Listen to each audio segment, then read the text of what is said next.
3, 2, 1. ছোট্ট কবিতা খোকার প্রশ্ন।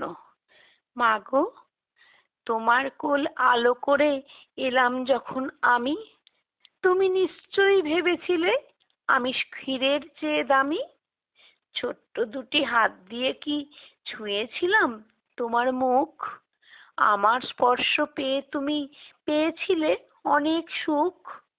এখন আমি বড় হয়ে দুষ্টুমি যে করি, আগের কথা মনে করে আমি লাজে মরি। দিব্যি করে বলছি মাগো, আমি তোমার মনের মতো হব। যতই বড় হই না কেন, সদা সত্য কথা কব। মাথায় করে রাখবো তোমায়, শুধু দিও বুকে স্থান। বড় হয়ে আমি মাগো রাখবো তোমার মান। মাগো, আর একটা প্রশ্ন করি, প্রতি বছর জন্মদিনে কাটবে তো মা কেক? তাতেই আমি খুশি হব, দিও আশীর্বাদ অনেক।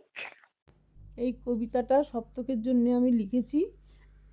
আজ 18ই জানুয়ারি, ওর জন্মদিন, ওর জন্য আর একটা গিফট।